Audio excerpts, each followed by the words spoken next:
Abra sua Bíblia em João 21, versículo 15. Eu vou falar sobre ardente coração.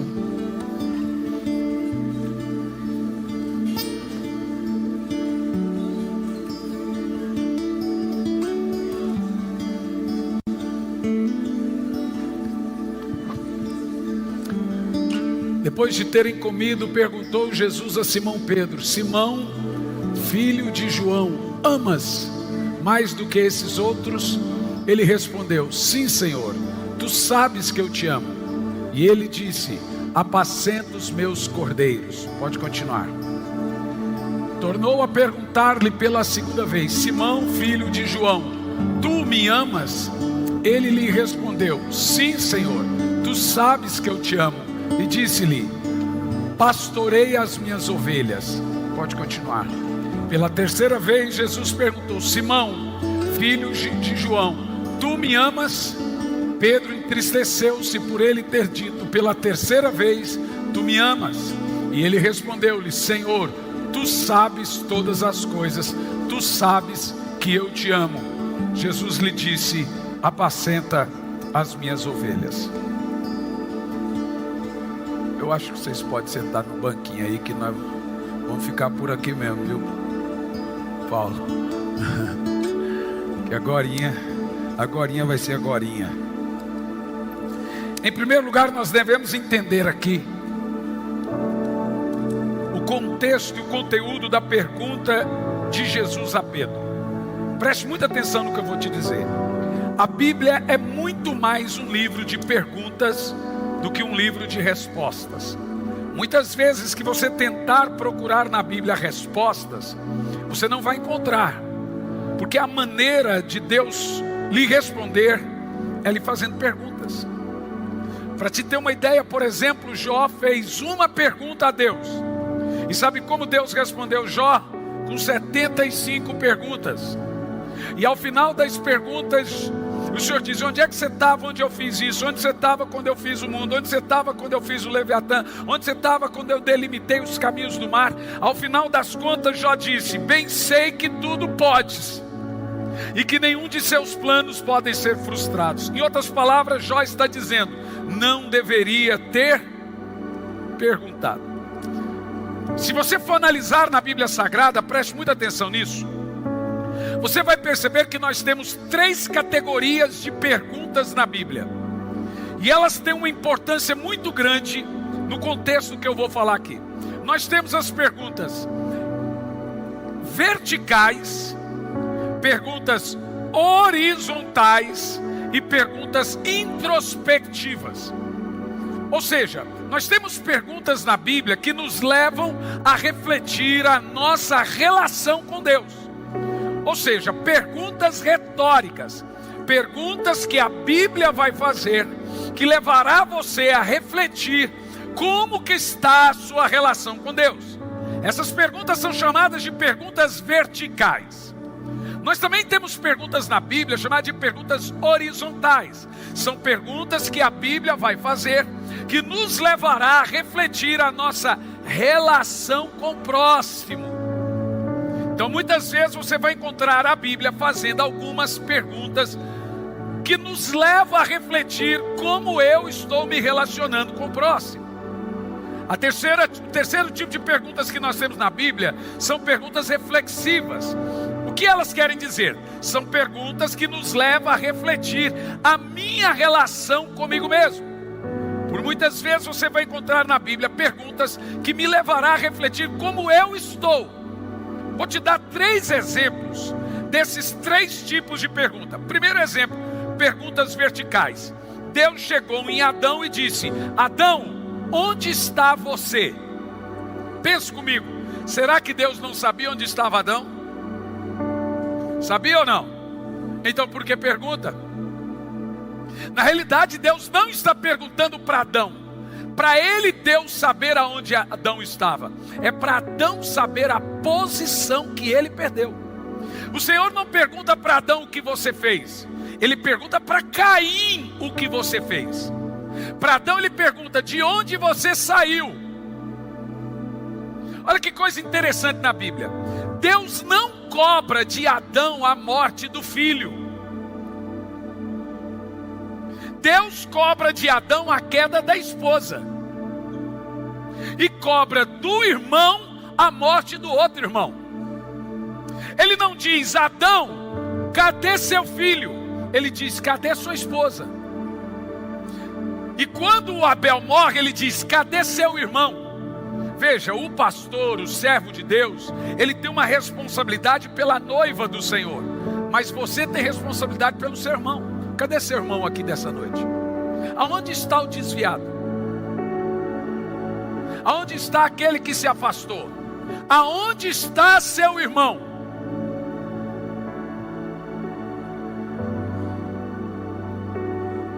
É porque a igreja. Não, onde é que está seu irmão?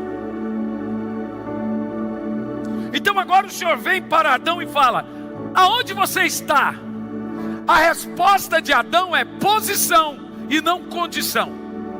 Adão vem e diz: eu estou escondido. Vê, ela está relacionada a uma posição que ele perdeu e não uma condição que ele perdeu. O Senhor está perguntando para Adão: você antes estava comigo, agora você caiu dessa posição. Agora me responda: onde é que você está agora? Veja, é uma pergunta que já tem a resposta na pergunta. Deus estava levando Adão a refletir a relação com ele que ele tinha acabado de perder. Perguntas verticais. Aí nós temos muitas na Bíblia, e você deve entender quando for ler a Bíblia, se a Bíblia está te levando a refletir isso. Segundo tipo de perguntas, perguntas horizontais. Temos aqui um exemplo que eu acabei de citar: cadê o seu irmão? Ora, será que Deus não sabia e não viu que Caim havia acabado de matar seu irmão? Bom, mas a resposta, ela é mais simples do que a pergunta, porque ela está na boca de Caim. E mesmo de forma irada ele responde: por acaso sou eu o guardador do meu irmão? Responda você. Ele deu a resposta. Agora, diferente da primeira pergunta, que é posição, a segunda é condição. A condição de Caim era cuidar do irmão. Agora nós temos uma pergunta de posição, e elas são perguntas verticais, que Deus te leva a ver sua posição nele, reinando em vida, posição de filho, posição de amado. Isso é posição. Mas o segundo tipo de pergunta que a Bíblia também nos leva a refletir são as nossas condições. O que as minhas atribuições, o que eu devo fazer nessa obra, o que eu devo fazer com o próximo, com a pessoa que eu convido para ir para a igreja, com o dom que eu recebo. Condição, qual é a condição? Onde é que está seu irmão? A resposta de Caim, ela sinceramente supre Deus. Por acaso sou eu o guardador do meu irmão? Deus faz aquele joinha cínico de WhatsApp. Sim, você é. Pelo menos deveria. Então agora são perguntas que você reflete a sua relação com o próximo. Terceiro tipo de perguntas em categorias na Bíblia, agora são perguntas reflexivas.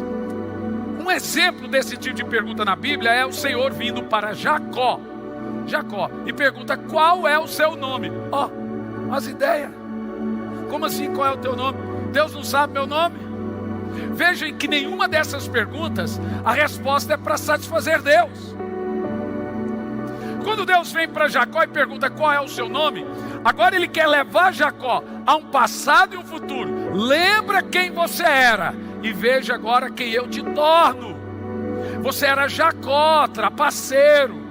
Agora você é Israel, filho amado, menina dos meus olhos. Então qual é o seu nome? Sou filho de Deus, justiça de Deus em Cristo. Agora nós temos uma resposta que supre. Deus não deu a resposta quando ele perguntou: Jacó, qual é o seu nome? Jacó deu a resposta, disse: Jacó é meu nome. Ele disse: era. Drogado era seu nome, prostituta era seu nome, alcoólatra era seu nome. Agora o seu nome é justiça de Deus em Cristo, filho amado meu, menina dos meus olhos. Eu te dei esses exemplos a nível de introdução, porque nós temos aqui em João 21:15, 3 perguntas de Jesus, e o coach acha que descobriu as perguntas. Jesus começa abordando Pedro. A ideia aqui, para você entender, é que Jesus vem restaurar Pedro. Depois da ressurreição, Pedro tinha abandonado Jesus, negado Jesus. Lembra a história do galo? Pedro foi embora, pediu as contas e disse para Jesus: não quero mais trabalhar para você. Jesus foi embora. Agora Jesus ressuscita, e a primeira pessoa que ele vai atrás, de Pedro, Deus é um reciclador. Eu fico maravilhado como ele não desiste. E provavelmente, veja, eu não posso falar, isso é por hipótese, não tem como provar isso na Bíblia, mas se Judas não tivesse matado, talvez, conhecendo o meu bondoso Senhor, provavelmente pelas características, ele talvez teria ido atrás de Judas também. Você nunca vai ver na Bíblia Jesus chamando Judas de traidor, ou, desculpa, de ladrão, seu ladrão. Você não vê a ofensa de Jesus a Judas. Ele diz: um de vocês é o traidor. Ele poderia dizer: você, seu vagabundo, é o traidor, porque ele sabia. Jesus não ofendia, era de uma singeleza, de uma empatia, até com seus inimigos. O seu tom de voz era maravilhoso. Agora Jesus vem a Pedro. Primeira coisa que você precisa entender nas 3 perguntas de Jesus a Pedro, é entender a regrinha básica: por que a Bíblia me faz perguntas em vez de me dar respostas. O grande problema do mundo hoje é querer ter resposta para tudo. Na internet todo mundo tem uma resposta. Todo mundo é médico, todo mundo é juiz, todo mundo é não sei o que, todo mundo tem uma resposta. Mas Deus não dá respostas, Ele faz perguntas reflexivas. Ele quer que você pense. Então a primeira coisa que Jesus faz aqui é a pergunta de Jesus a Pedro. Deixando na tela o verso 15 congelado. A gente pode pensar que Jesus está repetindo a mesma pergunta 3 vezes, mas não está. Jesus vem a Pedro e faz uma pergunta: Pedro, me amas mais do que a esses outros? Observa que essa primeira pergunta é diferente da segunda, que é diferente da terceira. Quando você vai refletir a primeira pergunta, me amas mais que a esses outros? Primeira coisa, Jesus não está abordando um assunto sem importância, porque ele repete por 3 vezes a pergunta. Veja bem, meus irmãos, o conteúdo da mensagem de Jesus é o primeiro mandamento. Somente ao Senhor teu Deus adorarás, e só a Ele prestarás culto. Mais do que isso, tanto o mandamento dos 10, que é o de Moisés, como o de Jesus: amarás o Senhor teu Deus de todo o seu coração, de toda a sua alma e toda a sua força. Você percebe que o conteúdo da pergunta de Jesus aborda tanto a velha quanto a nova aliança. Perfeito? Então Jesus vem a Pedro dando um assunto muito importante. Por quê? Sempre haverá uma expectativa de Deus para conosco, acerca do nosso amor para com Ele. Isso a princípio pode parecer estranho para quem não ama o Senhor ou não entende algumas coisas. E ele pode dizer: por que Deus quer que eu ame? Ele é um narcisista, um invertebrado, é um maluco que adora a adoração? Não é nada disso. Você vai entender por que nós necessitamos amar a Deus de todo o coração. E você vai entender que faz mal para nós não amar a Deus de todo o coração. E é para o nosso dano não ter um coração ardente pelo Senhor. Por quê? Assim como um peixe não sabe que está molhado, porque da sua natureza está dentro da água, alguém que não queima pelo Senhor está fora de sua natureza. Vai ficar doente, terá muitos problemas, porque ele está desconectado de seu original. Vou te explicar isso de maneira bem simples, para você entender. Quando perguntaram para Jesus: qual é o maior de todos os mandamentos? Qual é o principal e o primeiro mandamento? Jesus responde: amarás o Senhor teu Deus de todo o seu coração. Agora veja bem, nós devemos nos perguntar se esse é o maior mandamento, por que se fala tão pouco? Significa que amar a Deus do jeito que Ele espera que eu ame é o maior de todos os mandamentos. Isso também significa que não amar a Deus de todo o coração é o maior de todos os pecados.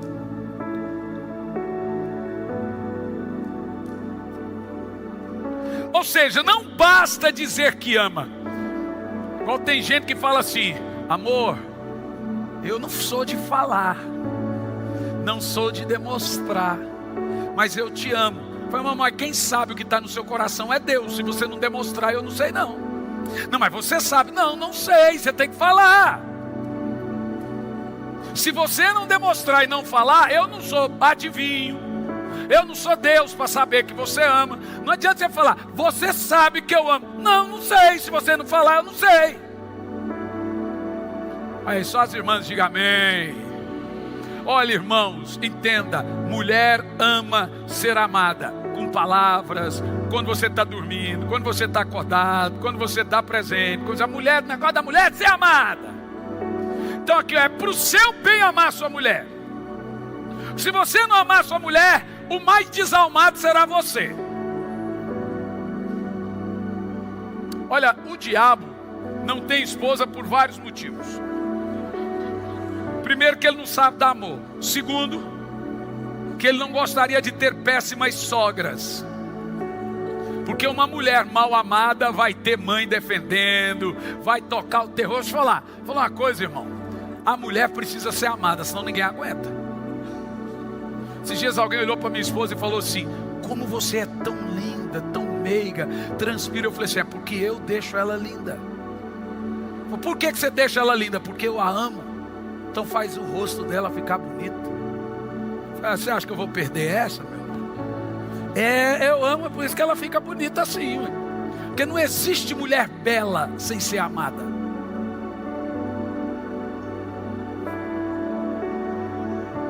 Bom, a Bíblia já disse isso, né? Que é o coração alegre que deixa o rosto bonito. Então, quem quer ser amado aí? Vou mudar a pergunta. Você vai fazer a mesma pergunta que outro tom. Quem quer ser bonito aí? Agora presta atenção nisso. Quando Jesus aborda a questão do amor a Deus, é o mesmo conteúdo que eu estou falando. Ame a sua mulher para o seu bem. Está entendendo o que eu estou falando? É para o seu bem que você ame a sua mulher.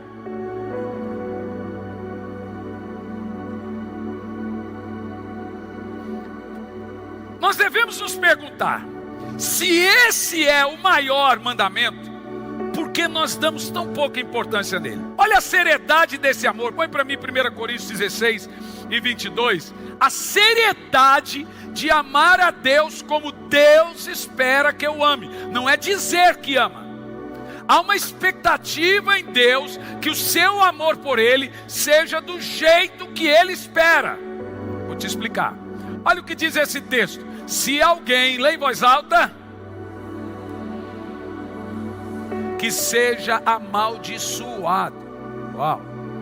A palavra anátema ali é maldito. Veja que coisa interessante. Paulo está dizendo o seguinte: se alguém não ama o Senhor, é amaldiçoado. Bom, o que Paulo está dizendo é: se alguém não ama o Senhor como tem que amar. Não é sair por aí dizendo eu amo o Senhor, porque todo mundo pode falar isso. Agora, que tipo de amor Deus espera que eu tenha para com Ele? Olhe bem para mim, irmãos.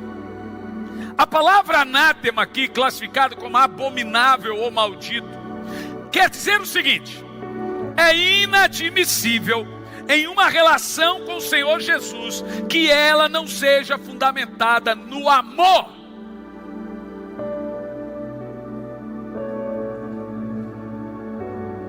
No amor verdadeiro, bíblico, que Ele espera que eu tenha para com Ele. Não é dizer que ama, não é apenas não faltar culto, isso faz parte da expressão do amor. É o amor que queima, é o ardente coração mencionado na Bíblia. Isso quer dizer que se nós tentarmos viver uma relação com o Senhor, se ela não tiver esse amor que o Senhor tem expectativa que tenhamos por Ele, ao invés de nos levar a um lugar de bênção, nos levará a um lugar de maldição. É isso que ele está dizendo. Quem não ama o Senhor, que seja maldito. Bom, para mim é uma palavra muito verdadeira, porém digna de aceitação.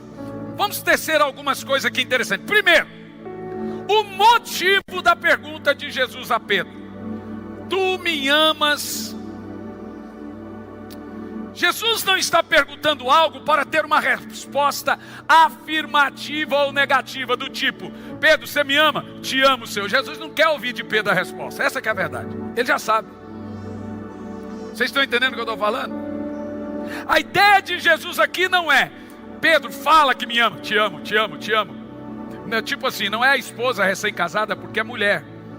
Até os 40 anos, ela compete com o marido. Aí vai jogar bola e vai me deixar. Até vai assistir um filme sem mim.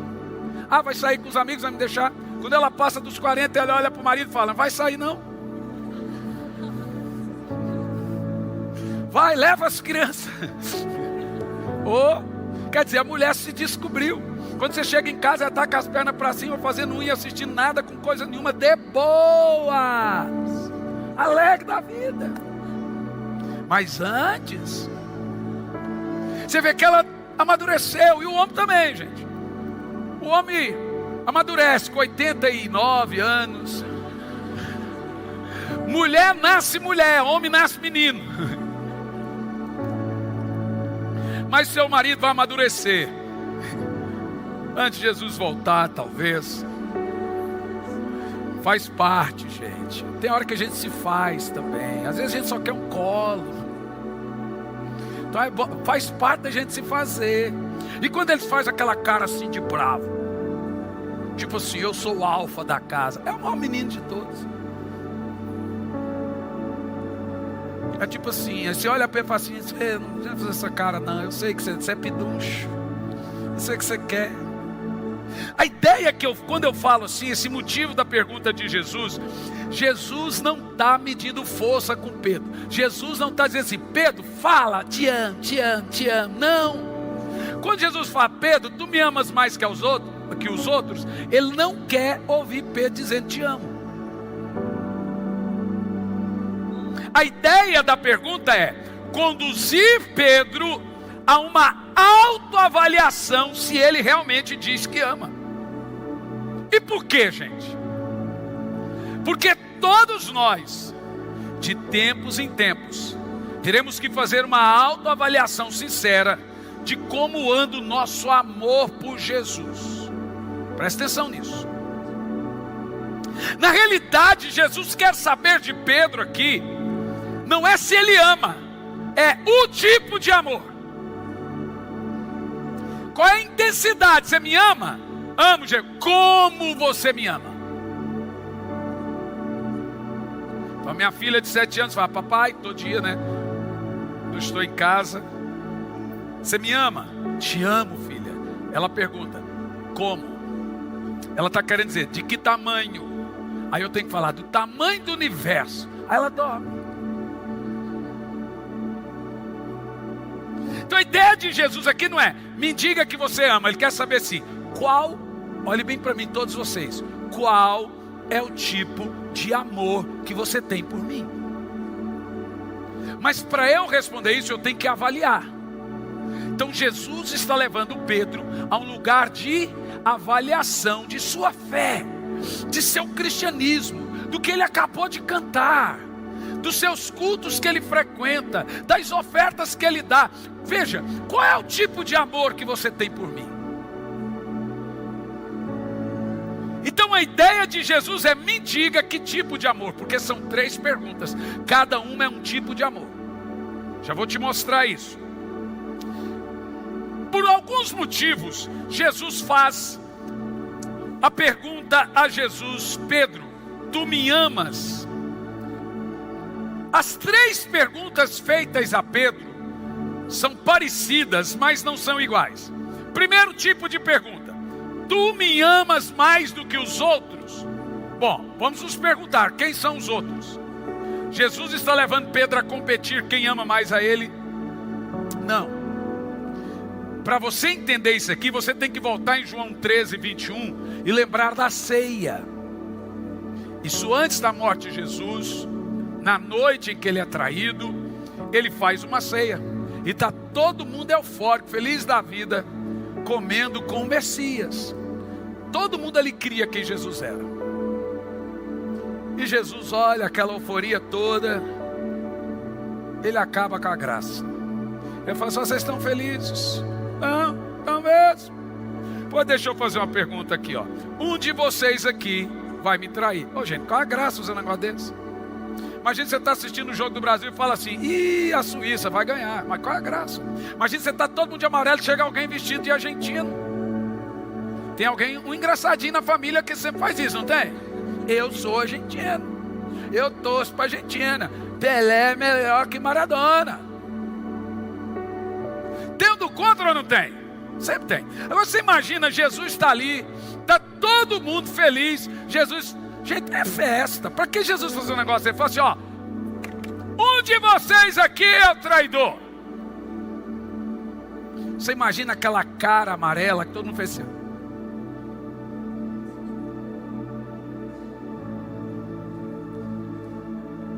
Já imaginou? Hã? Aí começa um perguntar para o outro: sou eu, Senhor? Ah, mas que conversa é essa? Não, sou eu, Senhor. Aí o outro: sou eu? Mas que conversa é essa? É você que tem que me dizer. Como assim sou eu? Você não tem certeza se você me trai ou não? Mas no meio desses aí que não sabiam se era ou não um traidor, cheio de confiança no amor que ele tinha por Jesus, se levanta e diz: ó, por ti darei minha vida. Quem foi? Pedro. A ideia de Pedro é: eu morro por você. Ele prometeu um tipo de amor. Prometeu ou não? Agora Jesus vem cobrar, ué. Você prometeu que daria a vida para mim. Você me prometeu um amor disposto a morrer, um amor a não se esquecer de mim, um amor a não se esfriar com pandemia. Quando você desceu nas águas do batismo, você disse: Senhor, se possível eu darei minha vida para o Senhor. Você prometeu a levar tapa por mim, a perder a vida por mim, a não se desviar quando tivesse apostasia, a não me abandonar. Quem vem para a igreja por causa de gente, sai por causa de gente. Quem vem por causa de Jesus, não sai.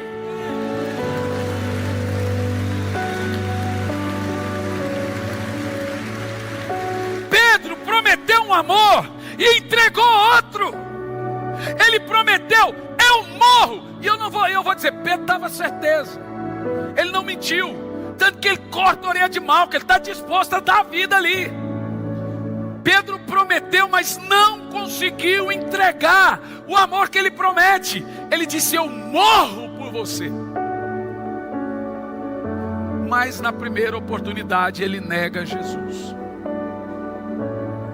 Não é bem diferente de Judas, não. A pergunta que você tem que fazer é: o que levou Pedro a não entregar o amor que ele promete? Gente, se o camarada que anda com Jesus não consegue manter o amor que promete, por que nós não devemos avaliar o nosso? Se pergunte agora: qual é o tipo de amor que eu tenho por Deus? Porque Deus, acerca de seus filhos, Ele só aceita um tipo de amor. Presta atenção: se o seu amor pelo Senhor não foi encontrado nesse tipo de amor que o Senhor espera, seja ele maldito. Ao invés de te levar a um lugar de bênção no seu relacionamento com Deus, vai te levar a um lugar de maldição. Tu me amas? Te amo, Senhor. Me diga como. Que tipo de amor você tem? Pedro disse: eu darei a minha vida. Dará mesmo? Pois eu vou te dizer uma coisa, Pedro. Você vai dar a vida por mim? Dou. Pois eu te digo que antes que o galo cante, por 3 vezes você me negará. Você imagina a cara de Pedro? Não, eu estou falando que eu vou morrer por um homem e agora ele fala que eu vou negar ele as ideias. Como eu vou negar? Eu vou dar a minha vida por ele. Jesus, só que veja, que coisa interessante. O amor de Jesus é tão singelo que em nenhum momento ele deixou de pastorear Judas quando viu e sabia desde o início quem Judas era. Irmão, deixa eu te falar uma coisa. Jesus deixou claro, um de vocês aqui é o diabo. Você consegue pastorear diabo? Você consegue lidar com um demônio na sua equipe? Porque Jesus sabia desde o início que um dos 12 era o demônio. A Bíblia diz, um de vocês aqui é o diabo. E ainda assim ele pastoreou o cara, velho. Te falar, valorize quem tem um coração pastoral, valorize seus pastores. Porque em boa parte a gente sabe, esse camarada vai dar em nada, mas a gente continua ali. Como Jesus, velho.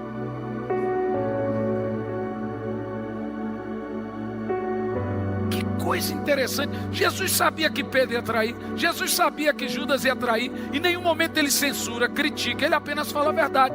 Em nenhum momento, agora sai daqui, seus traidores. Ele fala assim, ó, eu só estou dizendo que um de vocês é o traidor e que você vai me negar.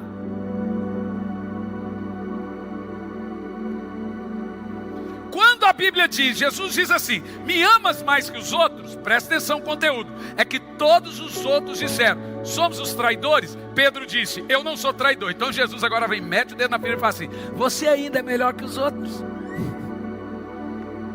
Você ainda me ama mais do que os outros que não sabia se ia trair ou não. Você tinha tanta convicção que não ia trair. Então eu estou te perguntando, Pedro. Veja, primeiro que Jesus vem para restaurar o Pedro que desistiu do ministério. E ao invés dele restaurar, não tocando na ferida, ele mete o dedão na ferida da traição.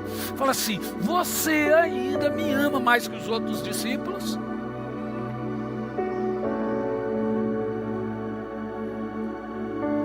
Então a primeira pergunta de Jesus, me amas mais que os outros? Quando Jesus diz isso, você vai se lembrar que todos os discípulos debandaram, inclusive Pedro. Eu fico tão maravilhado que se Jesus não ressuscita e vem atrás deles, nós não estaríamos aqui. Nós lembramos só da parte boa, mas você vai se lembrar que todo servo de Deus alguma vez na vida foi rejeitado. Imagina Paulo. Paulo começa o ministério voando. Ele cai, não sei se é do cavalo, do avião, do barco, do jato, ele cai. E agora ele fala, eu vou arrebentar, eu sou o apóstolo que tem condição de pregar, arrebentar, porque eu posso chegar entre os gentios. E ele chega lá na igreja, ele vai ser membro de banco. Mas 1 ano, 2 anos ser membro, dói. Mas ele fica 16 anos. Você pega um cara do tamanho de Paulo e põe ele no banco 16 anos, é para tratar o cara. Para piorar as coisas, quando chega aos 13 anos de ministério ali, Paulo questiona porque que ele não prega. Veja, se o pastor te manda embora da igreja, é triste, não é triste, gente? Mas se Deus te manda embora da igreja, fala, não te quero mais. Deus chegou em Paulo e disse, vai para sua casa, que eu não te quero mais. Aí ele vai embora, vai lá fazer suas tendas e esquece o ministério. Paulo tinha que entender o que é ministério. Ele não é autopromoção, ele é auto-rebaixamento. No reino de Deus se cresce assim, lá no mundo assim. Aqui, quanto mais baixo você está, mais alto você fica. A posição que Deus ama é a que você viu aqui do Paulo há pouco, de todos que estava tão tremenda essa adoração, que quando você vê uma adoração tão cristocêntrica, a sua vontade não é de subir na cadeira.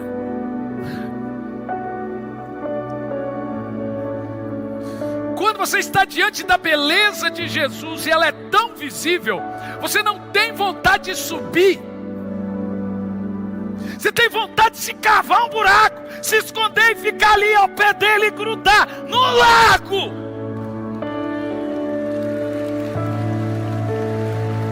O verdadeiro adorador, ele quer prostrar-se.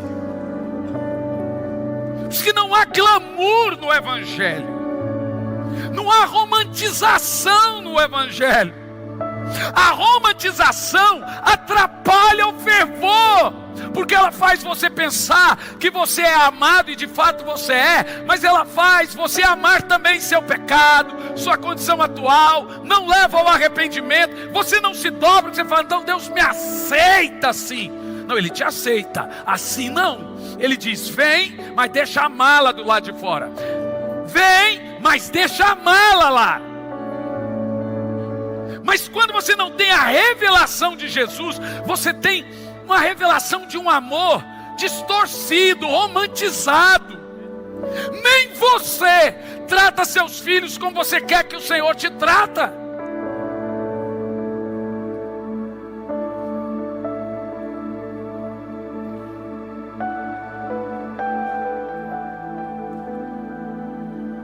Pensa comigo, Pedro, você me prometeu amar mais que os outros, se abandonou, você ainda me ama mais do que a eles?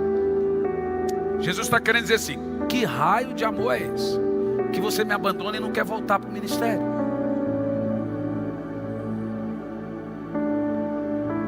Você prometeu.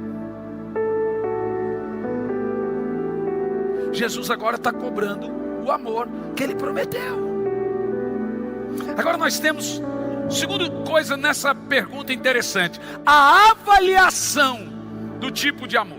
Esse é o ponto muito importante. Por quê?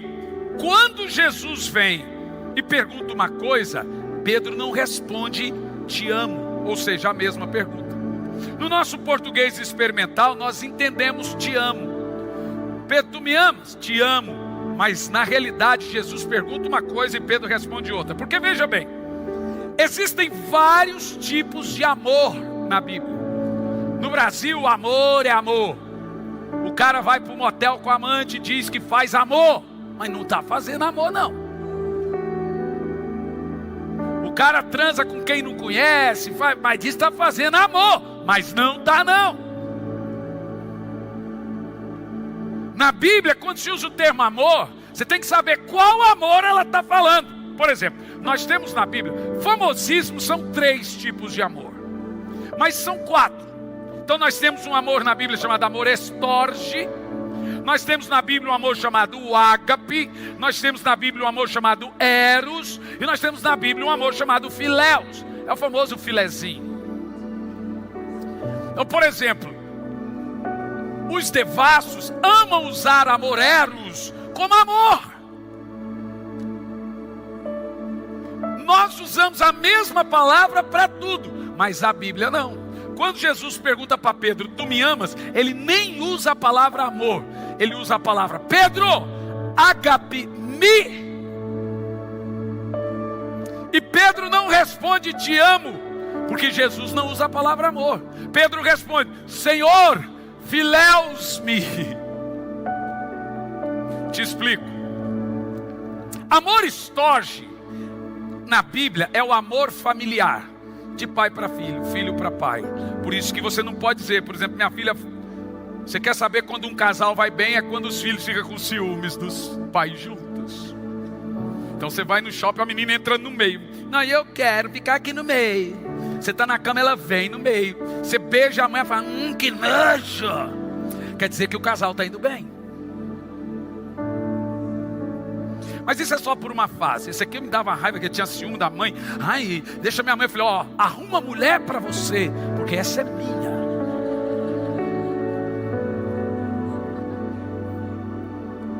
Então, mas ela perguntou, papai, quem você me ama? Que ela morre de ciúme do pai. Quem você ama mais? Eu ou a mamãe? Coisas de meninas, né? Mulheres são competidoras entre si. Eu falei assim, filha, o amor que eu sinto por você é muito diferente do amor que eu sinto pela mamãe. Nem é chamado de amor igual na Bíblia. É chamado de amor familiar. Daí surge a palavra estorge. É o amor que a mãe sente para o filho, que o filho sente pela mãe, que o pai sente para o filho, e etc. Por isso que é um contrassenso. Violência familiar. segundo tipo de amor que nós temos na Bíblia é o amor eros. E esse é o amor sexual, que nem é chamado na Bíblia de amor. Nós traduzimos por, mas está ali eros. Eros é a atração física, é hormônio. E gente, vai por mim, hormônio não se converte. Tem uns que são até endemoniados.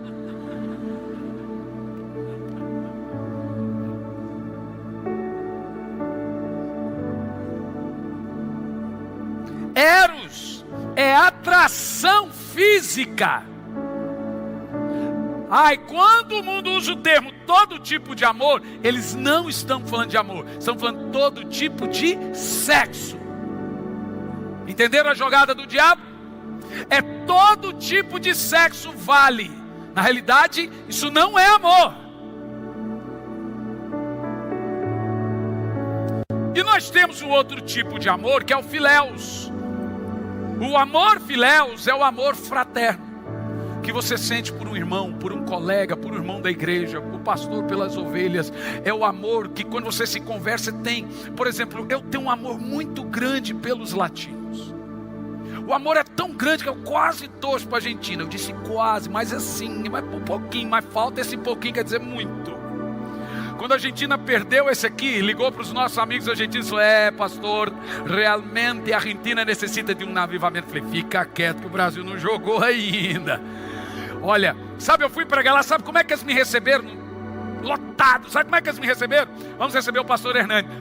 O estádio inteiro começou a cantar. Gente, isso é uma falta de respeito. Brasil disse que se siente tener em casa tu papá. Sabe de onde eles inventaram essa música? No 7-1, quando eles jogaram a final com a Alemanha, eles ficaram cantando no estádio, provocando a gente. Vou pregar na Argentina, o cara quer me tratar bem. Sabe como é que ele me recebe? Brasil disse que se siente, me lembrando os 7-1. Falei: vai ter o troco, vai ter o troco. Como é que você vai torcer para um povo desse, gente? Oh Senhor, mas eu amo tanto a eles, tanto a eles. Mas realmente eu tenho um amor muito grande pelos latinos. Mas é grande mesmo. E isso eu entendo que é chamado. Você pega amor pela terra do seu chamado. Esse amor fraterno, esse amor filéus. Sabe que quando você sabe que Deus te chamou para algo, queima o seu coração no seu chamado. Quem cuida de criança tem um amor por estar fazendo aquilo. Esse é o filéus. Amor filéuzinho. Nossa, eu amo tanto aquele irmão, amo tanto aquela irmã. Isso é chamado de amor filéus. E tem o amor ágape, que normalmente a gente traduz o amor ágape como amor de Deus simplesmente. Na realidade, a tradução do amor ágape é amor sacrificial. Por que nós traduzimos por amor de Deus? Porque é o único que pode ter da espécie. Alguém diz que mulher, mãe tem amor ágape. Na realidade parece. Por que mãe não tem amor ágape? Porque já tem mãe matando filho. Já tem mãe abandonando filho. Tem mãe sim que o amor da mãe é o mais parecido com o amor ágape. E tem mãe sim que se sacrifica por filhos. Mas nunca como Deus. Nem o pai, o melhor pai do mundo, vai se parecer com Deus. Por isso que Ele é o nosso Pai que está nos céus. O seu pai nunca será como Deus. Olha,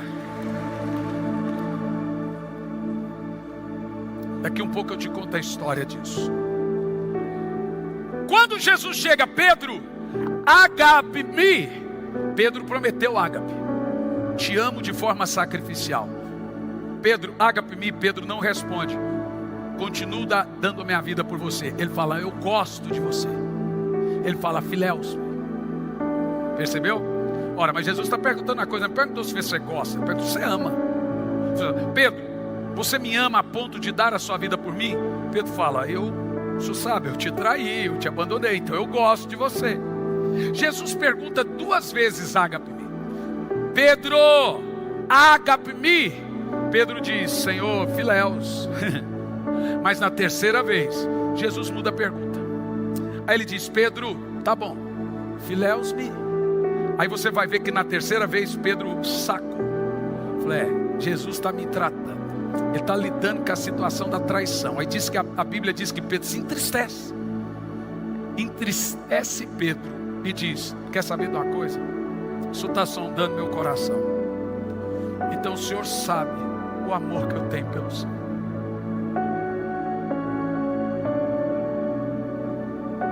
Quem aqui não gostaria de amar mais Jesus do que ama? A ideia de Pedro ali, quando ele se entristece, é que ele realmente percebe na avaliação que o amor que ele dizia ter, ele não estava tendo, e isso choca Pedro. Todo mundo aqui pensa que ama a Deus como deveria. E quando o Senhor pergunta, só tem um amor que Deus aceita de seus servos: é o amor sacrificial, suas forças. E eu provo para você na Bíblia. Jesus disse que os seus servos que não abandonam a casa, pai, mãe, bens, filhos, tudo por amor a mim, não é digno de mim. O que é que Jesus está falando? Eu só aceito de meus servos o amor ágape. É tão verdade que Jesus disse: vocês serão traídos, vocês serão mortos, vocês serão assassinados por minha causa. O que tem de pastores, veja, só da igreja que nós cuidamos, são dezenas, foram uns 8 pastores nesses anos de 2 anos e meio de pandemia que abandonaram. Simplesmente falaram: não quero mais ser pastor, está aqui, saíram. Muitos chegaram no púlpito: a partir de hoje eu não quero mais pastorear a igreja. Não, porque eu estou em depressão, estou em angústia. Nós entendemos a dor dos pastores. Não é fácil, é ser humano, mas Jesus não te mentiu. Ele falou assim: ó, você vai sofrer, você vai ser traído. Você está disposto a entrar? Ninguém entrou nesse negócio enganado. Eu agora sirvo Jesus. Então saiba que lá na escola você vai ser o mais odiado. Se tem 40 funcionários, um é o crente, manda embora o crente. Ele não mentiu. Ele disse que você ficaria decepcionado com apostasias, escândalos. Você vai ver gente que você confiava escandalizando. Você vai se decepcionar. E aí, vai continuar firme? É nesse contexto que Judas diz: em todas essas situações, mantenha-se firme no amor de Deus. A palavra firme no amor de Deus é: o amor de Deus aqui é uma coluna. Vem a tempestade da apostasia, a tempestade da pandemia, a tempestade do escândalo, de quem você confiava te decepciona, você segura no amor de Deus, e a tempestade vai, e você continua firme nesse amor, nesse amor. A pergunta é: você está firme no amor de Deus? Jesus não mentiu para ninguém. Ele disse: ó, muitos viram meu nome, vão trair, vão mentir, vão ser falsos, vão roubar, vão abusar, vão enganar. Então ele falou assim: ainda assim você quer entrar nesse negócio? Eu lembro que quando eu estava indo para o noivado, eu já ensinei meu filho a ter essa jogada. Eu cheguei para minha núvia e eu disse a ela: olha o seguinte, eu sou obreiro, eu não tenho estudo, eu não tinha nem início da terceira série aos 19 anos. Eu disse para ela: você está disposta a comer ovo, só ovo comigo? Ou feijão puro, feijão puro. Você está disposta a não comer nada? Não vai ter picanha. Você está disposta a padecer? Porque eu sou do campo, eu não tenho nada para te oferecer. Não tem dinheiro, minha filha. Você é estudada, é de uma família abençoada. O que é que você quer comigo? Você está disposta? Gente, eu pintei o bicho para ela. Qualquer coisa agora é lucro.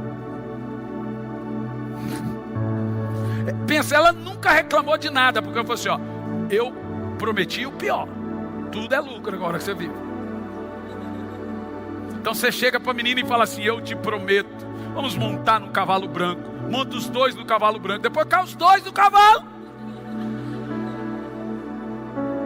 Você promete uma coisa e não entrega, gente. O segredo do homem sábio não é prometer, é surpreender.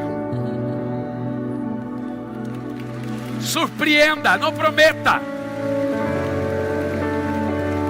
O problema de Pedro foi prometer.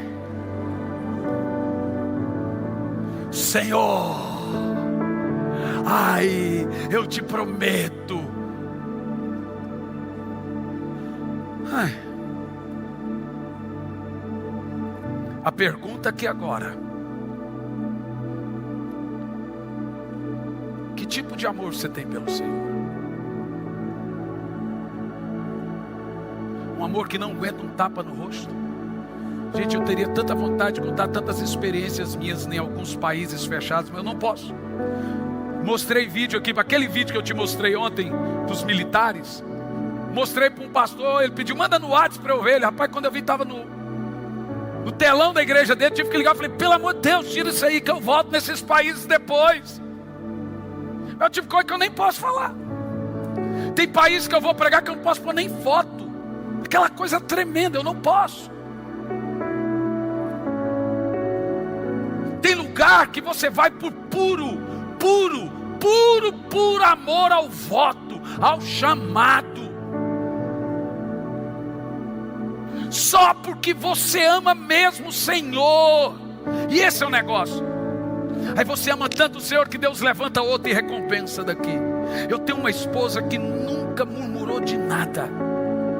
Eu tenho filhos abençoados. Porque a vida toda eu falo para eles, podemos ter tudo e podemos daqui um pouco não ter nada. A Bíblia diz que a igreja primitiva era riquíssima. Tão rica que eles compartilhavam os bens entre si. Mas de repente os imperadores começaram a tomar os seus bens. Você já leu isso na Bíblia? Você está disposto a qualquer coisa por Jesus? Ou você será o primeiro a negar Ele? Que tipo de amor você tem por Deus, que não consegue frequentar um culto semanal no mês, 4 cultos, um culto semanal na semana, 4 cultos no mês, 6 horas no mês, 6 horas a Deus no mês. Não há fervor em nós pelo Senhor. Não conseguimos vencer o pecado. Vamos conseguir vencer perseguição? O camarada não consegue vencer pornografia. Vai aguentar um tapa?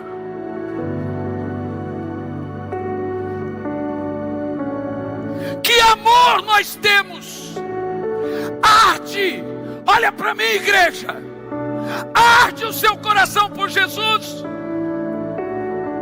Pois quando a Bíblia nos chama para voltar ao Senhor, ela usa esse amor. Ela diz, voltem-se para mim de todo o seu. Sabe a palavra de todo o coração ali? A palavra de todo o coração é ardente coração. Deus não aceita um amor que não arde por Ele. Em outras palavras, como eu sei que o meu amor arde por Ele? Vou te explicar. Estava viajando para Brasília. Sentou uma senhorinha do meu lado. E se sentar no meu lado, irmão, se não tem Jesus, pelo menos ouvir vai.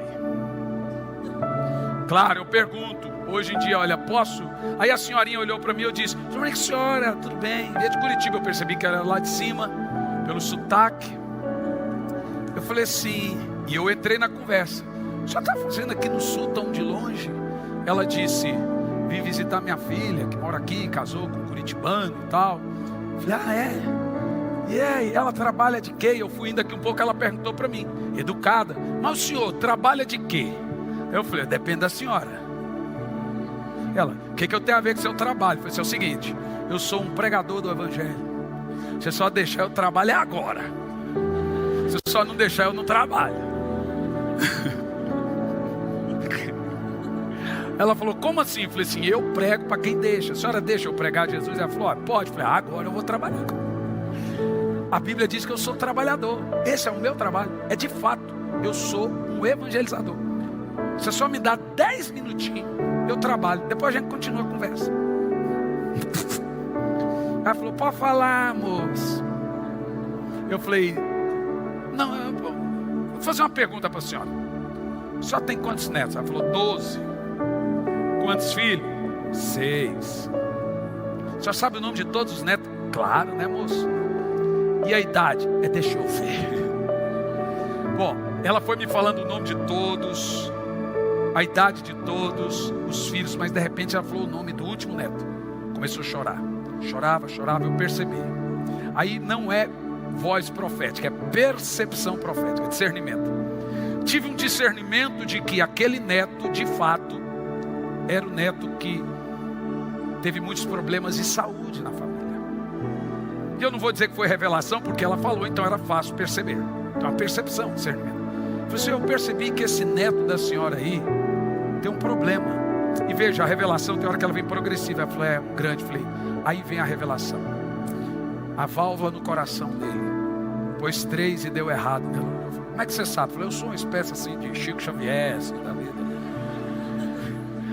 Aí falou, eu gosto do Chico Xavier. Eu falei, por isso que eu falei, ele não sou nada de Chico Xavier. Mas como é que você sabe disso? Eu falei, olha, aí no início eu tive a percepção, agora realmente eu tive a voz de Deus. E ela chorava, gente, chorava. Ela falou assim, como que Deus pode falar para você? Olha, a Bíblia diz o seguinte, minha senhora, e lhes revelará os segredos do coração. E então, entendendo isso, prostrarão o rosto em terra, sabendo que Deus está entre eles. Sabe por que Deus me revela os segredos dos corações? Para curar. Não é só para revelar. Eu falei assim, todos os seus netos moram no seu coração. Ela chorava. Ai, moço, eu fico até ofegante. Falei, esse é o ardente coração. A simples menção do nome de Jesus tem que destruir você.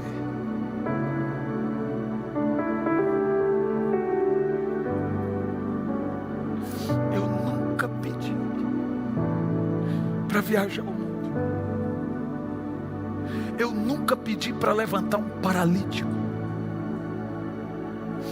A minha vida toda, desde uma caixa de papelão, era saber quem o Senhor era. Você pega a criancinha que veio no meu colo, eu não sei se a mamãe veio, estava com ela, menininha, acho que 3, 4 aninhos. Se a mamãe tiver aí, me dá um sinal para eu ver. É difícil, é tanta gente aqui, nem a mão a gente vê. Ali a mamãe, consegui ver. Olha, quando você faz isso aqui, entrega a idade, viu, gente? Então, agora você viu que eu sou pai do Gianluca. A menininha veio aqui e falou assim, eu quero ver Jesus. Quantos anos tem sua menina? 3 anos. E ela falou, falei, como você quer ver? Eu quero conhecer Jesus. Falei, vamos fazer o seguinte, vem cá, senta no meu colo, fecha os olhos. Ela está até dormindo ali no colo.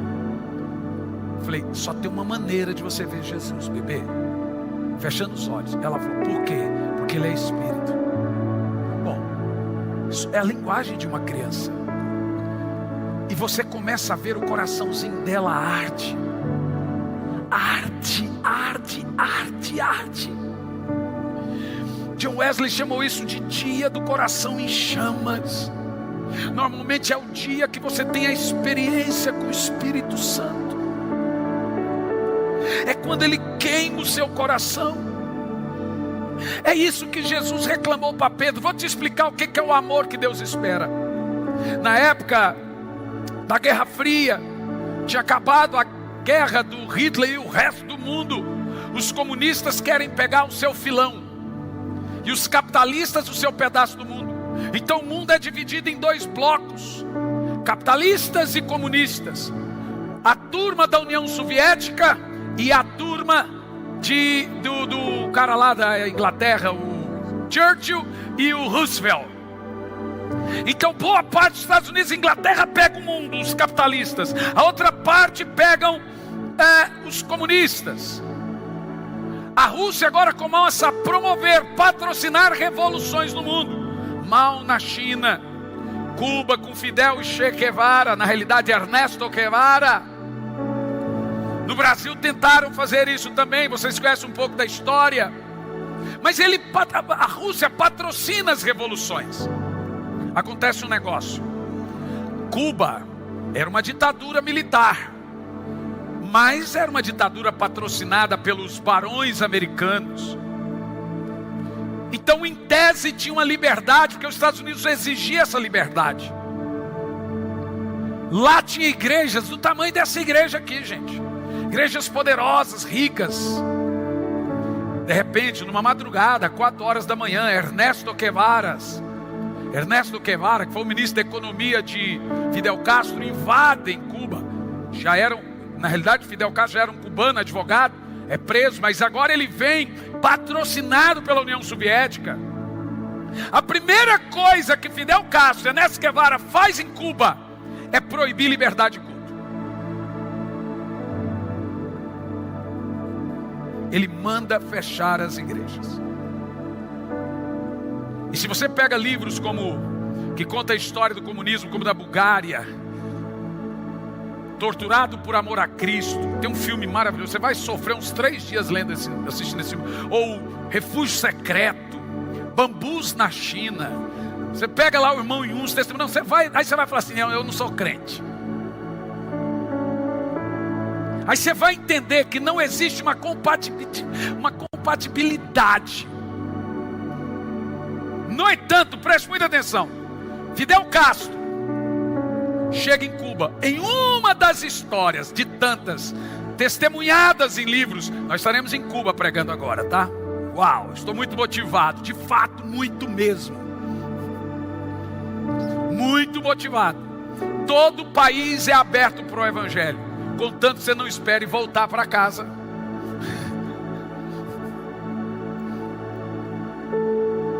E quando nós recebemos esse convite, ainda hoje, são um monte assim, ó. Eu já falo para minha esposa, você já tem o sim e o amém para todos. Eu amo eles, todos os povos. É o meu chamado. Se você pegar meu Instagram, 90% dos meus seguidores são latinos. Um pouquinho é brasileiro. Eu amo isso. Eu amo falar. Alguém disse, o senhor habla bem? Eu falei, irmão, não sei. Esforçado eu sou. Se eu hablo ou não hablo, todos compreendem. O senhor já estudou alguma língua? Mal português? O meu inglês é tipo caraca. Eu não estou nem aí, meu irmão. Deus me mandou ir, eu estou ali, ué. Que conversa é essa de ficar com o time dela? E se não tem a língua, eu oro em língua, o senhor interpreta. E eu começo a checar lá, parar, algum já entende inglês, outro entende em português, alguma coisa acontece. O cara mais doido que você ouviu no mundo agora é esse. Já entrou dentro de avião, já comecei a orar em língua, e a mulher entendeu em turco e se converteu. Eu estou pregando e oro em língua aqui no púlpito, o cara vem das Filipinas, me ouve em línguas. E vai lá e entende como se eu estivesse falando a língua dele. Não estava. No Peru, uma menininha de 4 anos saiu no meio da multidão. Acho que eu contei isso aqui naquele culto de 5 horas, foi 24 horas, mas eu tive 6, né? A menininha saiu do meio da multidão, 4 anos de idade, e começou a orar em línguas, orar em línguas, orar em línguas, orar em línguas. Daqui um pouco vem um russo enorme. E ele fica vermelhão assim, começa a chorar. Aí vem a esposa dele peruana e disse, meu marido quer aceitar Jesus. E eu olhei e disse assim, meu irmão, quer conhecer a Jesus? Disse, não, pastor, ele não habla. Falei, não. Então eu fui falar o meu inglês com ele. Se nem eu entendo. Eu falo zóis, unhas, ouvidos, orelha, tudo com Z. Bom, eu fui falar inglês, eu falei, ele também não fala inglês. Eu falei, então, o cara vem chorando na frente, não fala inglês, não fala em espanhol. Como é que a senhora fala com ele? Eu falo em russo. Eu falei, mas ele quer aceitar Jesus? Ele entendeu o que eu preguei? Ela disse, nada. Agora ficou russo o negócio. Eu falei, mas por que ele quer aceitar Jesus? Porque tudo que o senhor está pregando, essa menina está pregando para ele em russo. Eu falei, mas ela não está pregando em russo, ela está orando em línguas. Não, ela está falando em russo. Toda a igreja ouvia em línguas, mas ela e o marido entendiam em russo.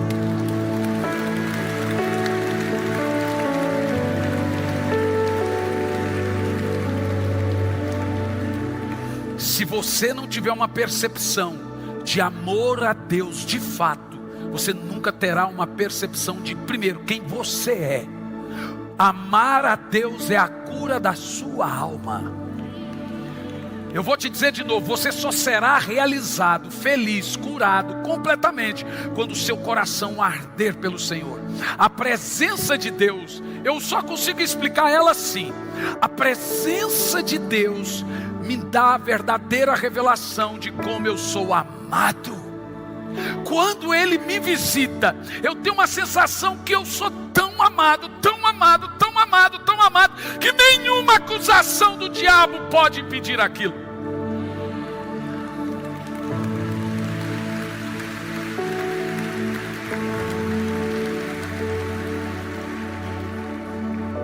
Sabe, você pode até estar frio, mas você não pode gostar de estar frio.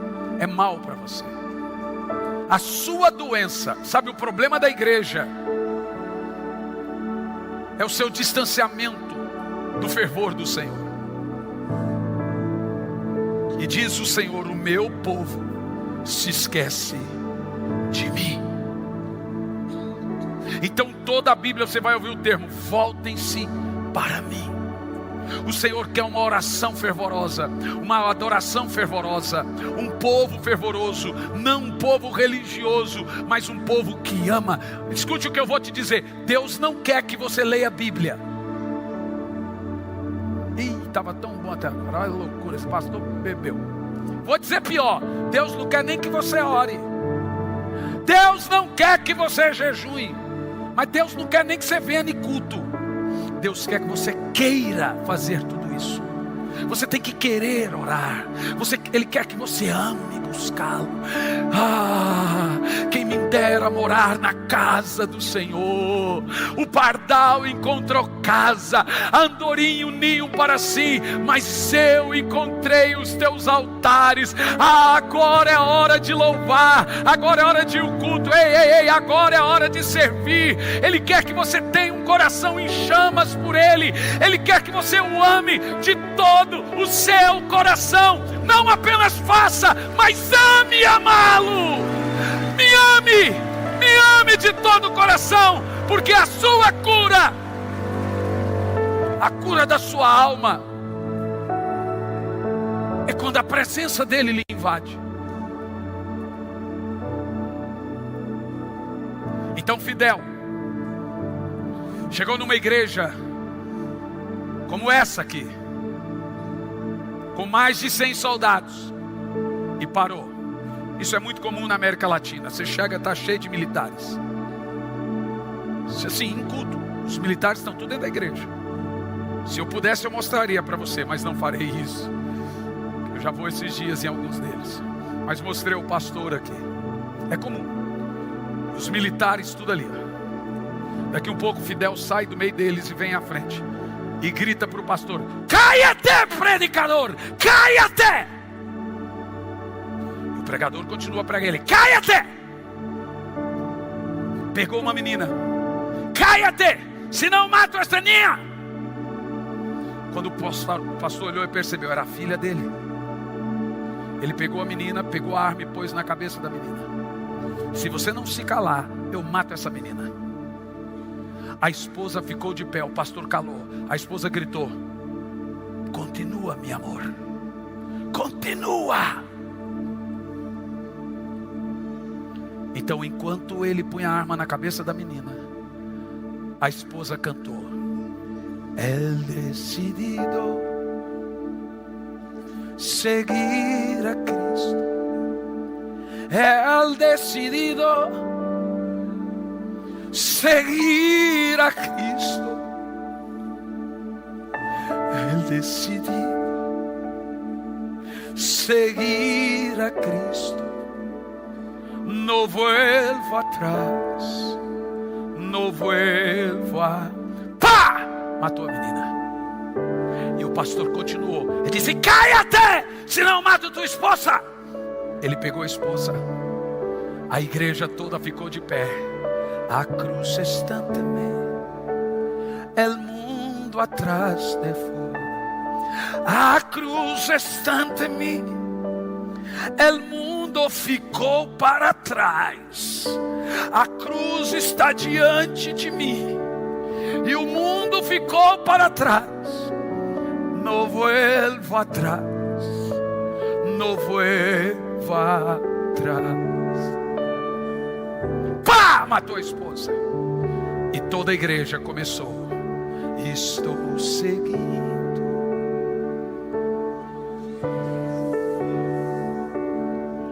Nesse caminho. Sabe o que você está cantando? Cante então de verdade.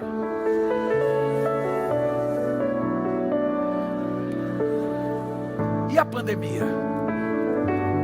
E o dinheiro? E os escândalos? Se me deixares. Vamos lá.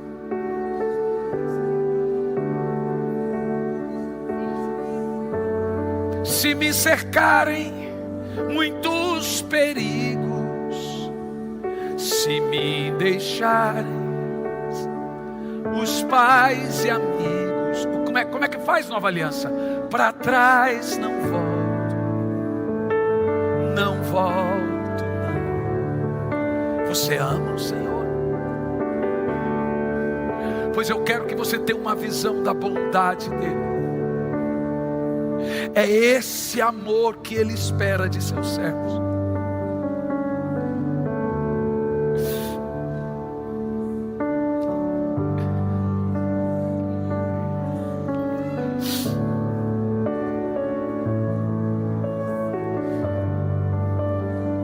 Eu estava pregando.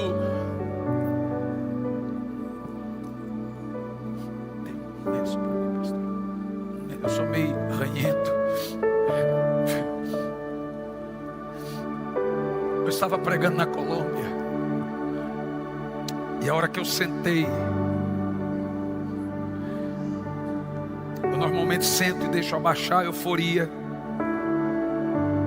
para você discernir o que é mover, o que é euforia.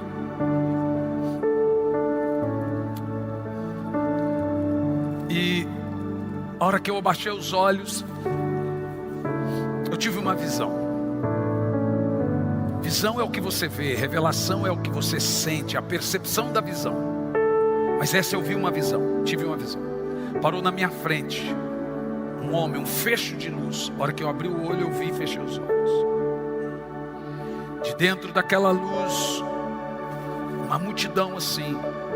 Uma voz olhou para mim e disse: diga.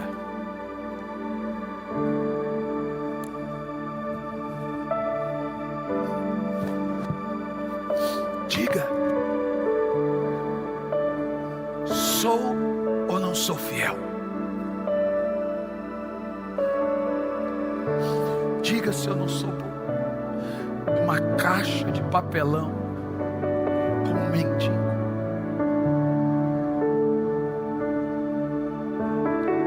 Diga. Eu disse: o Senhor é fiel. Ele falou: se você me conhece, diga o que eu mais gosto de ouvir.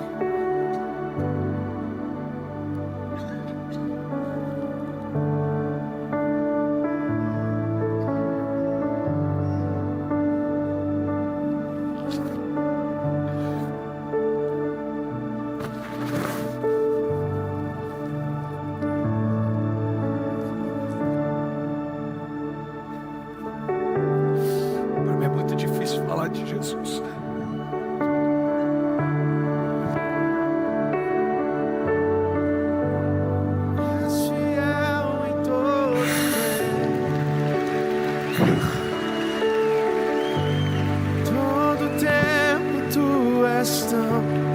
Tão bom, com todo o fôlego que tem,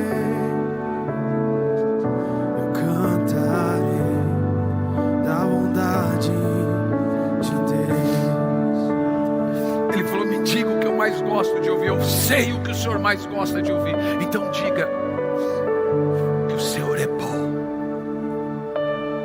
e a sua bondade dura para sempre. Ele disse: é isso. Sabe por quê? Porque a maior teologia do diabo é: Deus não é bom, Ele te deixou, Ele permite isso.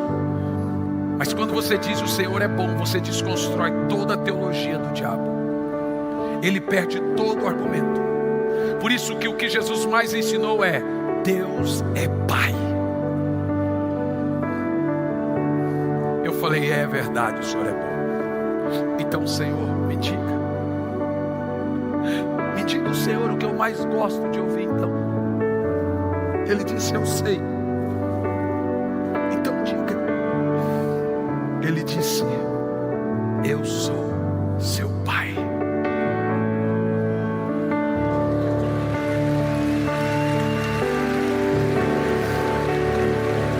Te amo,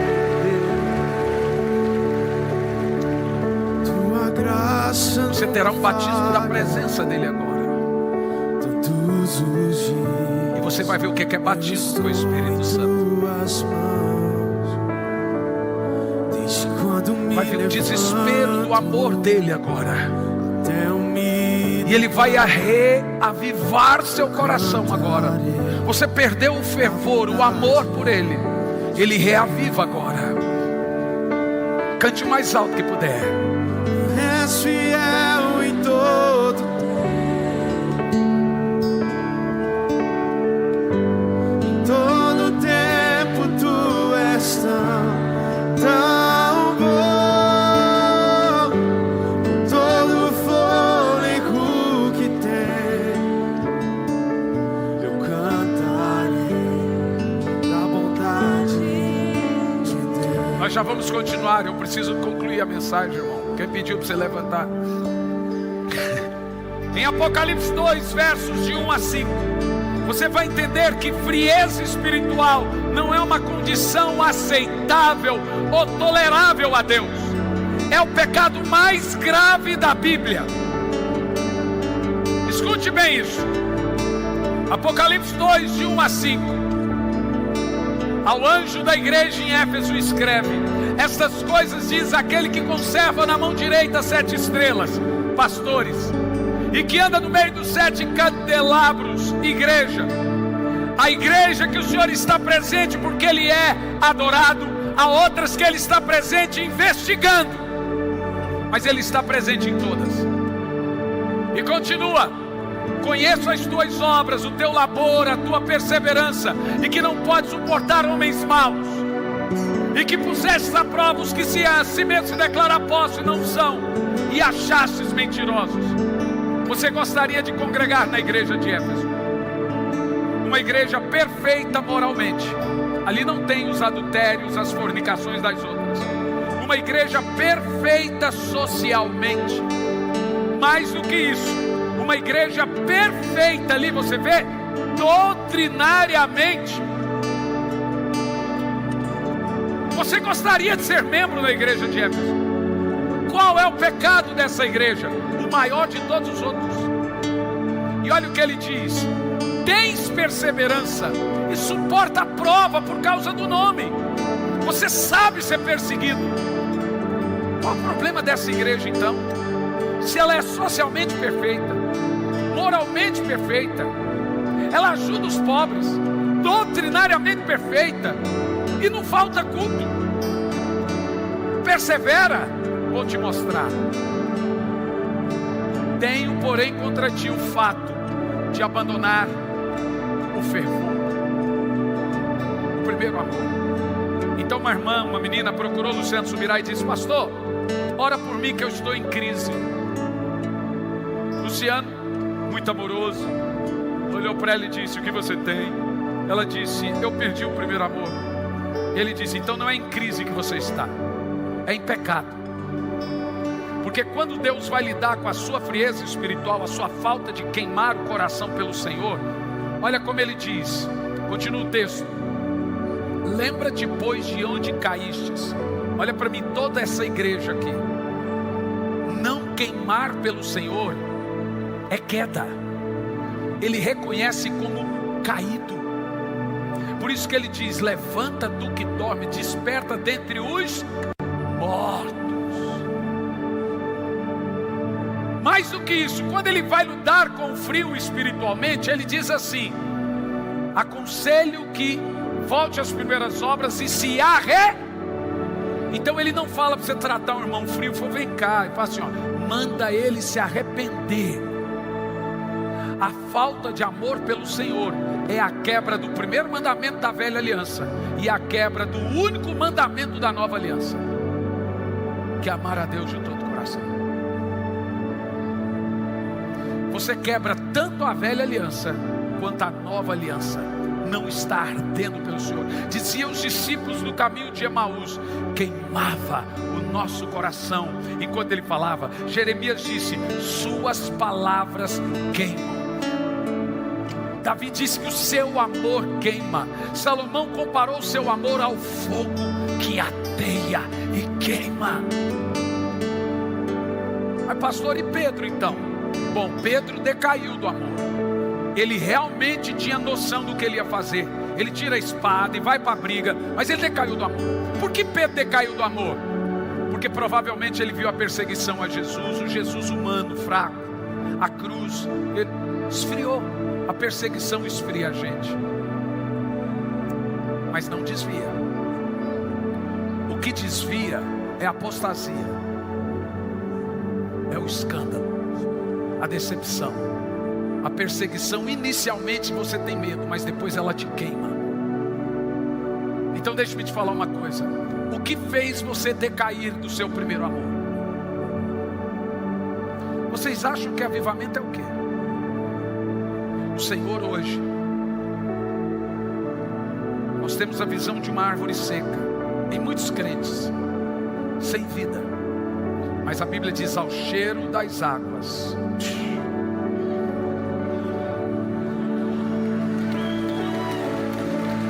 Nem é ao gosto da água.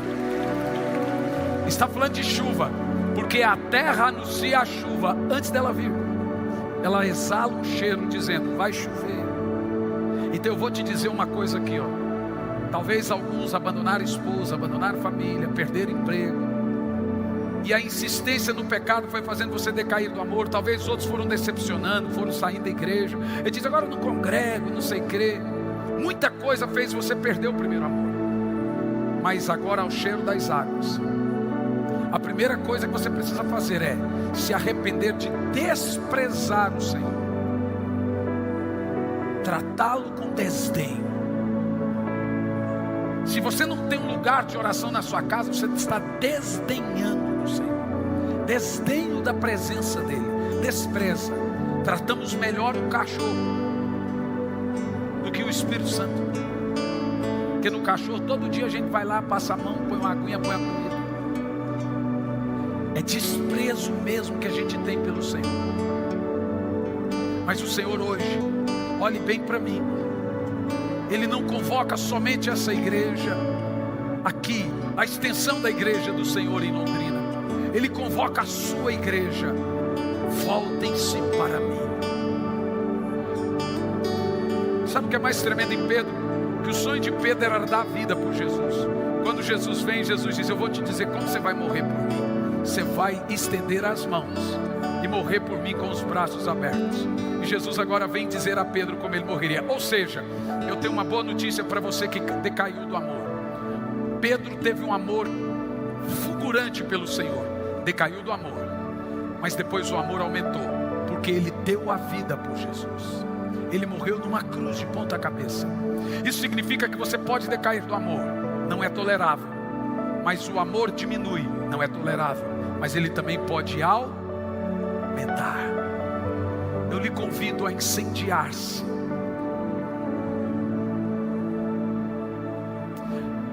E eu ministro agora um batismo do fogo do Espírito. Eu quero ouvir só o som do desespero do Espírito em alguns corações agora. Vamos ouvir isso. Você vai ver quando esse fogo queimar e entrar, e vai queimar tanto. É o dia do ardente coração. Você vai sentir uma ardência agora, Espírito Santo, ao cheiro das suas asas.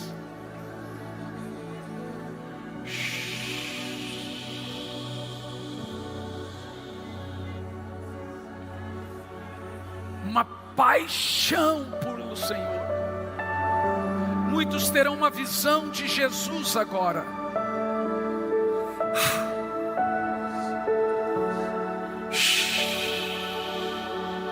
Você o vê agora? Você vai vê-lo agora.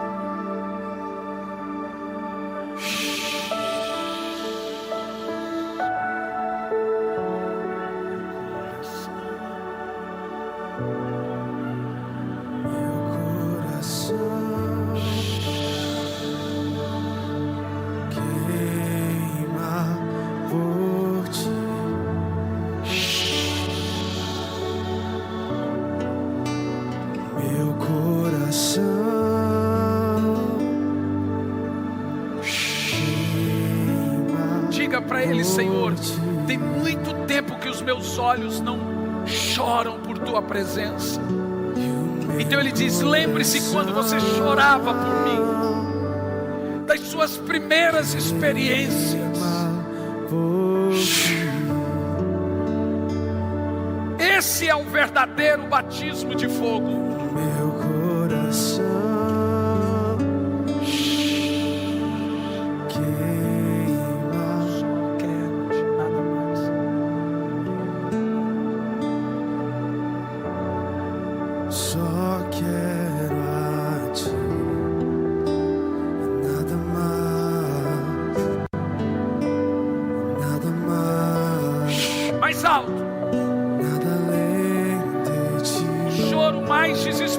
de uma criança é de fome.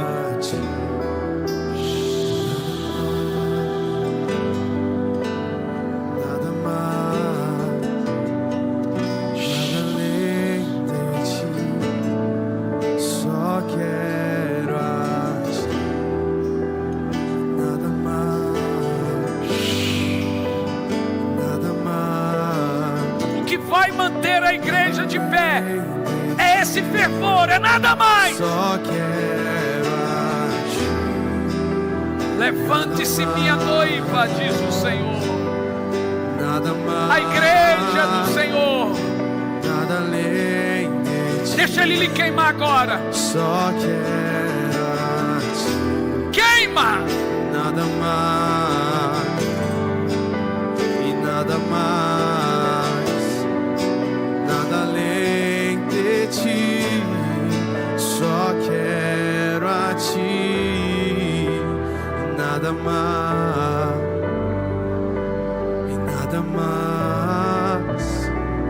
Nada além de ti.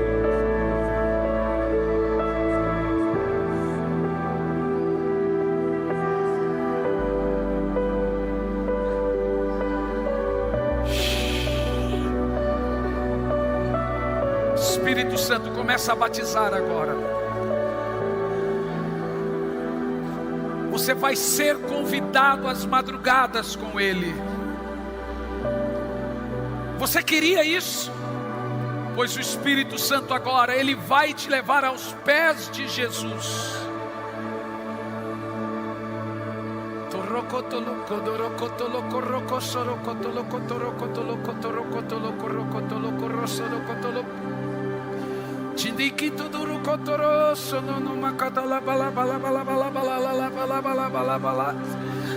E você vai ver que quando a presença vem um espírito, um batismo de alegria, de vontade de regozijar, de saltar com Ele, de dançar com Ele, de amá-lo.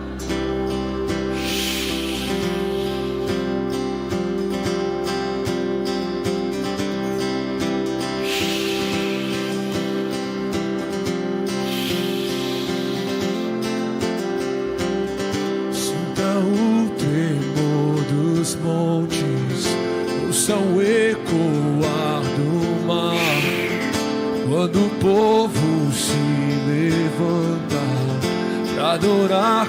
Esse é o tempo da igreja do Senhor. Essa Essa é a geração dos que buscam, é a geração dos fervorosos. Aonde está a igreja poderosa? Vamos lá, vozes! Quando o perdido encontrar Jesus Cristo Salvador. Vejo Deus que está movendo entre as nações com seu poder. Em nações o Brasil está chegando. A igreja está vindo com poder. Aqui há uma igreja apaixonada pelo Senhor. Vamos lá!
Pode deixar os filhos virem à frente. Podem deixar. Eles entendem o que o Senhor está fazendo aqui. E você também.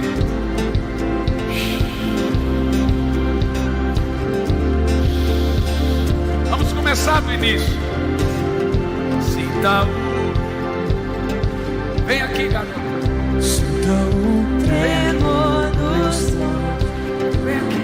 Os santos adorar. Senta aqui.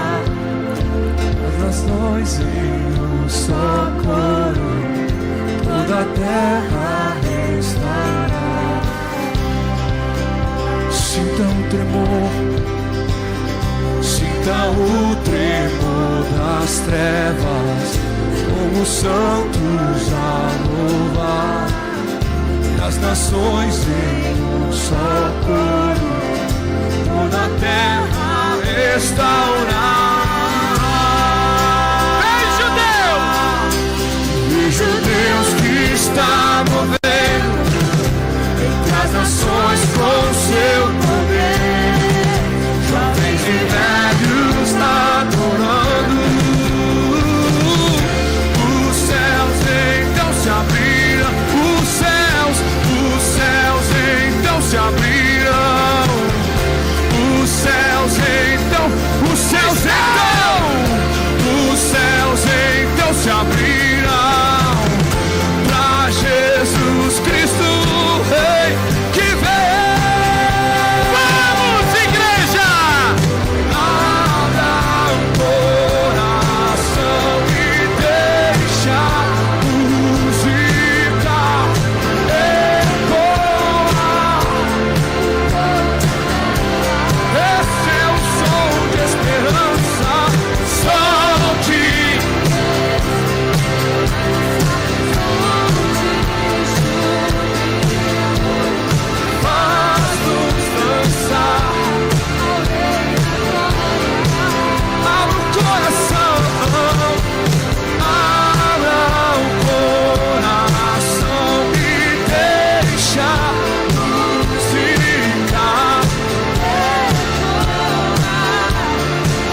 canção de misto de devoção e alegria. O diabo odeia a nossa alegria. Na realidade, a alegria dele é a nossa ausência de alegria em Deus. Então o diabo rouba toda a sua alegria. Misto de amor pelo Senhor.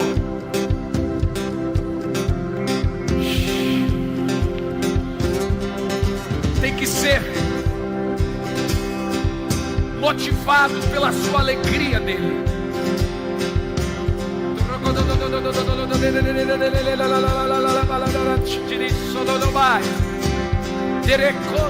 Vamos, ore em línguas por 3 minutos. Continue os instrumentos da cadicada labato. Ele agora vai batizar as crianças com o Espírito Santo. Ninguém, todos em línguas agora, todos em línguas.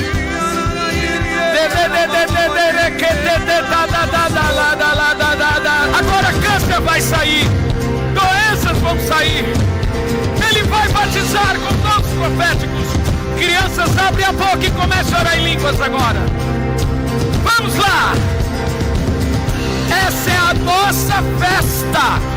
É a festa do Espírito. É a festa do Espírito. Vamos, igreja do avivamento. Enche-se do Espírito agora. Enche-se do Espírito agora. Torrone cada labás. Terequece de calabás. Dirisso no local tere calabás. Derive que teles. Oh, oh, oh. Sejam cheios do Espírito agora. Sejam cheios do Espírito agora. Cheios do Espírito agora. Cheios do Espírito agora.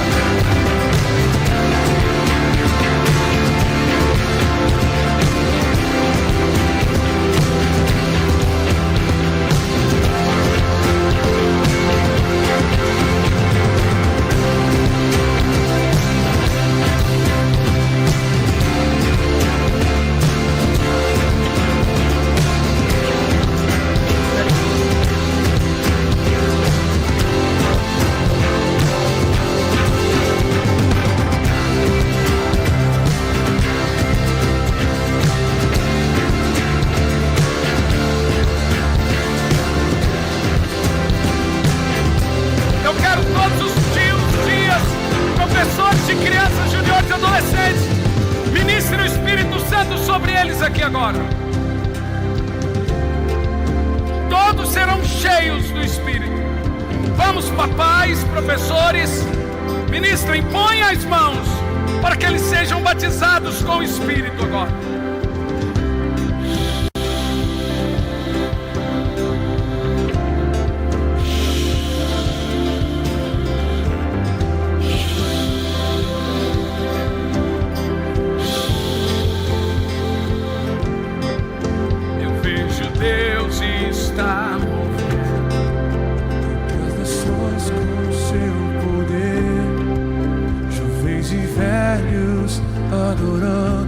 E o que?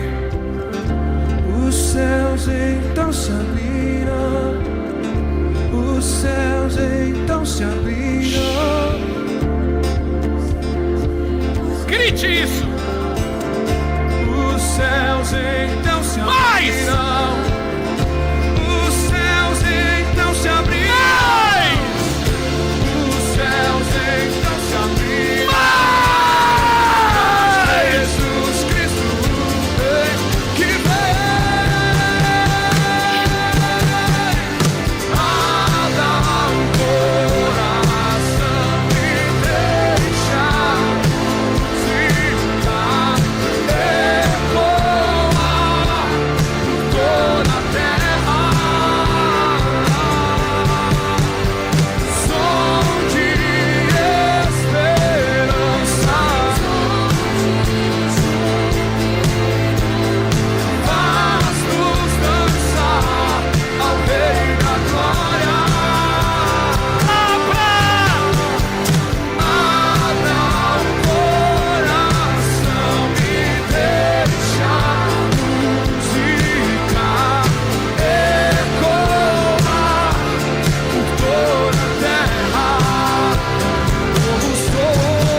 Olá, meus queridos, aqui quem fala é Hernandes Santos, sou pastor, sou professor no Instituto Sabedoria e Graça e é disso que venho falar de você agora. Tem muita gente que tem muita vontade de fazer teologia, de concluir um curso em bacharelado em teologia de 2, 3, 4 anos e etc., mas é muito difícil.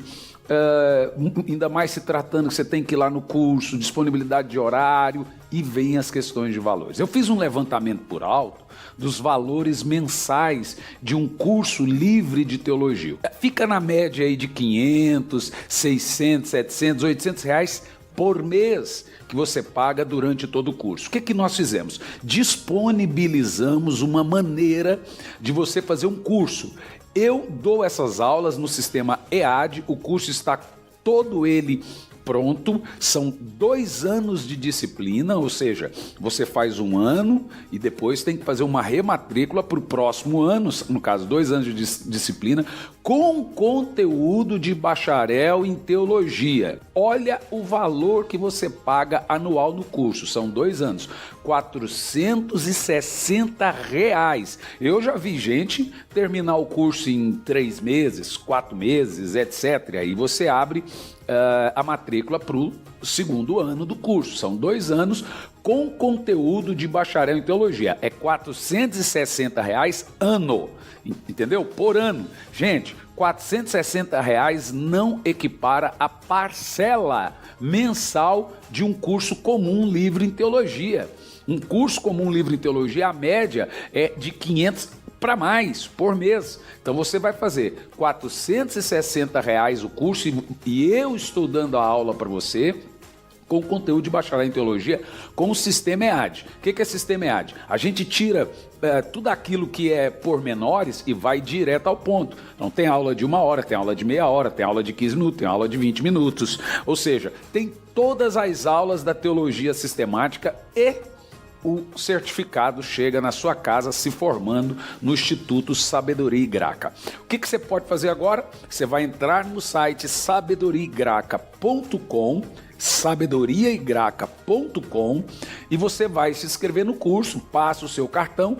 Tem bandeira de cartão que faz até em 12 vezes, tem bandeira de cartão que faz em 10, depende muito da sua bandeira. E aí você vai participar e fazer o curso conosco, sabedoriaigraca.com, curso de teologia, curso livre de teologia com conteúdo de bacharelado em teologia. Espero você como meu aluno no Instituto Sabedoria e Graça. Entra no site sabedoriaigraca.com. Que Deus te abençoe.